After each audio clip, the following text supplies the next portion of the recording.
लोगों के साथ इंटरेक्शन अलग जैसा है। उसका प्रॉब्लम कोई दूसरा वो हवा जैसा नहीं है, उसका दिमाग में प्रॉब्लम है। बेसिक प्रॉब्लम है, दिमाग में प्रॉब्लम। हमारे जिस्म के ऊपरी हिस्सा में मौजूद ये दिमाग जो हमारे जिस्म का अहम और इम्पोर्टेंट हिस्सा है, यही दिमाग पूरे जिस्म को कंट्रोल करता है। दिमाग की अहमियत का अंदाज़ा आप इस बात से लगा सकते हैं, जिसका जहनी तवाज़ुन बिगड़ा हुआ हो, जिसकी दिमागी हालत ख़राब हो और वो जुनून और पागलपन के दायरे में दाखिल हो जाए, तो ऐसे लोग शरीयत के मुकल्लफ नहीं होते हैं। ना उन पर नमाज फ़र्ज होती है, ना शरीयत के अहकामात उन पर लागू होते हैं। ऐसे लोग मजनून और पागल के दायरे में आते हैं, उन पर शरीयत के कोई अहकामात लागू नहीं होते। बाबा या मौलवी नहीं, पहले मेडिकल जो आदमी का हेल्थ का प्रॉब्लम है तो मेडिकल अटेंशन चाहिए, डॉक्टर के पास जाना चाहिए। अस्सलाम वालेकुम नाज़रीन, कैसे हैं आप सब? आप सभी का न्यूज़ उर्दू में खैर मकदम है। हमारे जिस्म के ऊपरी हिस्सा में मौजूद ये दिमाग जो हमारे जिस्म का अहम और इम्पोर्टेंट हिस्सा है, यही दिमाग पूरे जिस्म को कंट्रोल करता है। यही से पूरे जिस्म को अहकामात मिलते हैं, यानी निज़ाम इंसानी वजूद के निज़ाम को संभालने में अहम किरदार ये दिमाग अदा करता है। अगर इस दिमाग में कोई ख़राबी हो तो इसका असर पूरे जिस्म पर मौजूद होता है। नाज़रीन, इस दिमाग की अहमियत का अंदाज़ा आप इस बात से लगा सकते हैं, जिसका जहनी तवाज़ुन बिगड़ा हुआ हो, जिसकी दिमागी हालत ख़राब हो और वो जुनून और पागलपन के दायरे में दाखिल हो जाए, तो ऐसे लोग शरीयत के मुकल्लफ नहीं होते हैं। ना उन पर नमाज फ़र्ज होती है, ना शरीयत के अहकामात उन पर लागू होते हैं। ऐसे लोग मजनून और पागल के दायरे में आते हैं, उन पर शरीयत के कोई अहकामात लागू नहीं होते।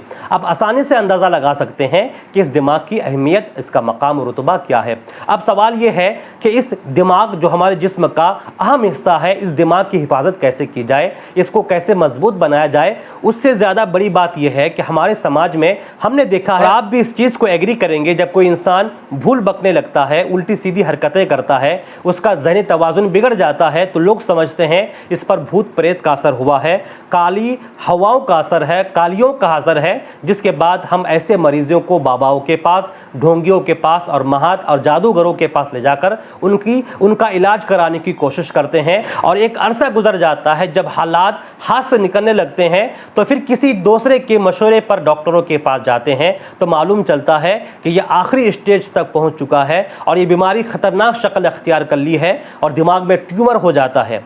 तो ऐसे वक्त में तमाम लोगों को बेदारी की ज़रूरत है। हाँ, ये भी हकीकत है कि इंसानों पर जादू टोना होता है, भूत प्रेत के असरात होते हैं, लेकिन इसकी शनाख्त करना सबसे पहले ज़रूरी है कि आया ये जादू टोना है या सिर्फ कोई बीमारी है। सिर्फ महात और बाबाओं के कहने पर हमें इस पर भरोसा नहीं करना है। इन तमाम मामलों को लेकर के हमने एक माहिर neuro surgeon doctor Sampangi Raghu Ramraj से बातचीत की, जिनका शुमार बेंगलुरु और साउथ में एक कामयाब माहिर ब्रेन के डॉक्टरों में जिनका शुमार होता है, और ये कई कामयाब ऑपरेशंस कर चुके हैं। और ये खुशी की बात यह है कि अब ये सूबा मगरबी बंगाल के ज़िला उत्तर दिनाजपुर के शहर इस्लामपुर में उकीलपारा नूरी मस्जिद के पास इस्लामपुर मेडिकल हेल्थ सेंटर में बैठते हैं, यहाँ मरीजों को देखते हैं। तो इसी दरमियान हमने इनसे बातचीत की और इस मामले में ब्रेन और दिमागी तवाज़ुन और इस तरह के मामलों को लेकर हमने कई अच्छे सवाल किए हैं, जैसे कि ये जो मैंने आपको बताया, जो हवा भूत प्रेत के मामलों को लेकर जिसका असर हमारे दिमाग पर होता है, और साथ ही साथ दिमाग को कैसे मजबूत बनाए।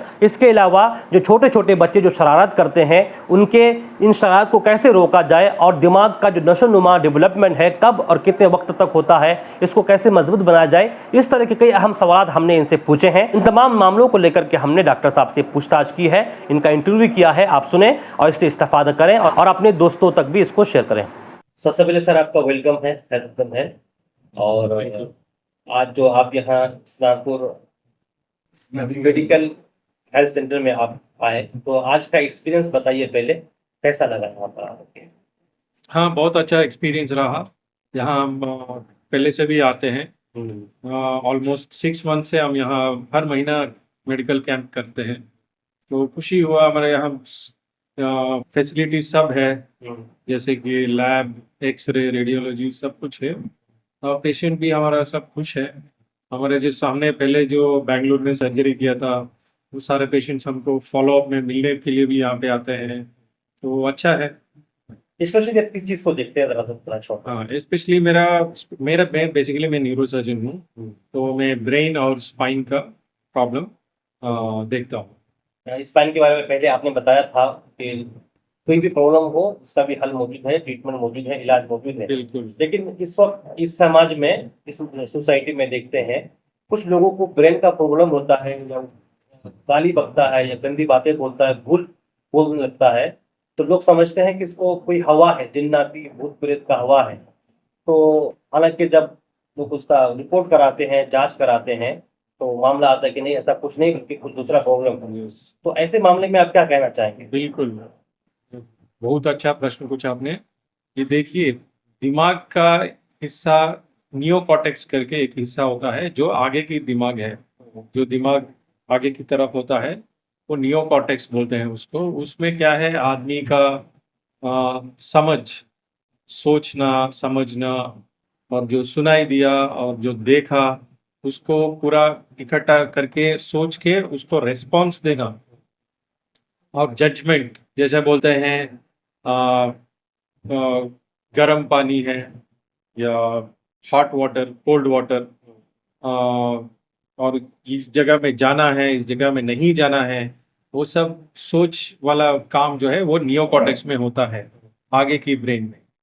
और जब, जैसे आपने बताया, जैसे ये हवा या जिन जैसे बता रहे हैं, उन लोगों में नियोकॉर्टेक्स में प्रॉब्लम होता है। नियोकॉर्टेक्स मतलब ये जो आगे वाला ब्रेन का हिस्सा है, उसमें जब भी कोई प्रॉब्लम होता है तो लोग ऐसा प्रेजेंट करते हैं, जैसे कि कुछ मतलब अलग तरीके से काम करना, नॉर्मल जैसे लोगों से छोड़ के अलग जैसे रिवाज करना, वो उसको जिसको पता नहीं है वो लोग, जैसे आप बताए, मूढ़नंबिके, हाँ, वो ऐसा हो जाता है। तो बट इसलिए लोगों को जानकार होना चाहिए कि ऐसा कोई प्रॉब्लम लगे, जैसे महिला को कोई आदमी अलग तरीके से बोल रहा है, या उसका लोगों के साथ इंटरेक्शन अलग जैसा है, उसका प्रॉब्लम वो कोई दूसरा वो हवा जैसा नहीं है, उसका दिमाग में प्रॉब्लम है, बेसिक प्रॉब्लम है, दिमाग में प्रॉब्लम है। तो तुरंत उसका मेडिकल अटेंशन चाहिए, या तो न्यूरोलॉजिस्ट या न्यूरोसर्जन से मिलके तुरंत उसका पहले क्लिनिकल एग्जामिनेशन करना चाहिए। उसके बाद जो भी अगर स्कैनिंग चाहिए वो अलग चाहिए तो वो करवा के उसका इलाज भी है। ऐसा नहीं है कि इलाज नहीं है, ऐसा बहुत बार ऐसा हुआ कि ऐसा हवा हो करके किसी को ये इधर उधर घूम के, मतलब क्या बोलते हैं, मंत्रवादी, उसके पास जाएंगे, वो कुछ पाउडर देगा, ऐसे करके करके जब कंडीशन बहुत सीरियस हो गया, जानलेवा प्रॉब्लम हो गया, तब डॉक्टर के पास जाते, न्यूरोसर्जन के पास जाते हैं, एमआरआई करते हैं तो दिमाग में ट्यूमर निकलता है। ऐसा बहुत सारे एग्जाम्पल्स हैं।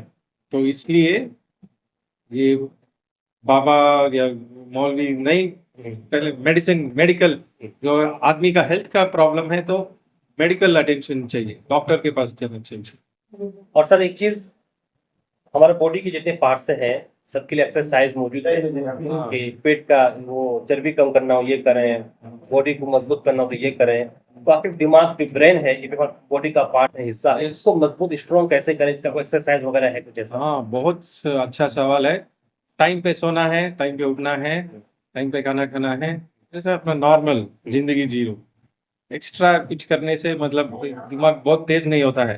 देखिए, आदमी का दिमाग सबसे ज्यादा डेवलपमेंट बचपन में होता है। बच्चा का पूरा ब्रेन का डेवलपमेंट 6 साल 12 साल के बाद इतना ज्यादा डेवलपमेंट नहीं होगा। जो होना है तब 6-12 साल के बीच में हो जाता है। उसके बाद इतना ज्यादा दिमाग दिमाग डेवलप नहीं होता है। जो होना है बचपन में हो जाता है। इसलिए बच्चों को अच्छे से रीति रिवाज सिखाना है, वो लाइफ लॉन्ग रहेगा। एक ही सर, और अमूमन हमारी सोसाइटी में कुछ बच्चा बहुत बदमाश होते हैं, शरारत खूब करते हैं, यस, तो लोग समझते हैं उसको ब्रेन का प्रॉब्लम है या ऐसा कुछ है, तो उसके लिए भी वही जो बताया ना आपको, झाड़ फूक वगैरह, तो इसको कैसे कंट्रोल किया जाए? इसका आपका इसको कहते हैं ADHD, attention deficit hyper activity disorder, इसका नाम है। ये कंप्लीटली ट्रीटेबल मेडिकल कंडीशन है। जो बच्चा है वो बाकी बच्चों से बहुत, जैसे अपने वो बहुत बदमाशी करता है, अच्छा आसपास के बच्चों को भी फिजिकली असॉल्ट करना, जितना भी बोलोगे फिर भी वो बार बार वही करता रहता है। उसको क्या प्रॉब्लम है? अटेंशन डेफिसिट, इसका नाम है attention deficit hyper activity disorder. Attention नहीं होगा उसको, 5 मिनट एक काम पे फोकस नहीं कर सकता है, वो अटेंशन नहीं होता है, वो उसका प्रॉब्लम नहीं है। जो दिमाग में जो केमिकल्स होता है, डोपामिन, सीरोटोनिन, कोलिनेस्टेरेज वगैरह, उसमें दिमाग में जो केमिकल्स होता है उसमें थोड़ा ऊपर नीचे है, तो उसको करेक्शन करने के लिए मेडिसिन है, वो करेक्ट मेडिसिन से ठीक हो जाएगा। ऐसे वो बच्चों को ऐसे ही मतलब छोड़ देना ना, वो ऐसा बच्चा ऐसा ही है, उसको नहीं तक वो नहीं करना है। मेडिकल अटेंशन देखने से वो दवाई से ठीक हो जाएगा। तो जो बदमाश बच्चे हैं उसको भी मतलब बिल्कुल ठीक कर सकते हैं। यस, बहुत बहुत शुक्रिया। आपका नाम sir? My name is doctor Sampangi Raghuram Raj, consultant neurosurgeon at Trustin hospital in Bangalore. बहुत बहुत शुक्रिया, थैंक यू सर। अगर आपके दोस्तों अहबाब में, रिश्तेदारों में, घर वालों में किसी को इस तरह की बीमारी है तो आप Islampur medical health centre Wakilpara near Noor Masjid में जाकर पूछताछ कर सकते हैं। और इनका जो कॉन्टैक्ट नंबर है आपकी स्क्रीन पर मौजूद है, आप इनसे बात करके पूछ सकते हैं डॉक्टर साहब कब इनके यहाँ बैठते हैं और उनकी टाइमिंग क्या है, और तमाम जानकारियाँ इनसे आप ले सकते हैं। नाज़रीन, अगर आपको ये वीडियो अच्छी लगी है तो हमारी हौसला अफजाई ज़रूर करें और इस वीडियो को आगे तक शेयर करें। यूट्यूब पर देख रहे हैं तो ज़रूर सब्सक्राइब कर लें और फेसबुक पर देख रहे हैं तो हमारे पेज को ज़रूर फॉलो कर लें। अब दीजिए इजाज़त। अस्सलाम वालेकुम रहमतुल्लाहि व बरकातुहू।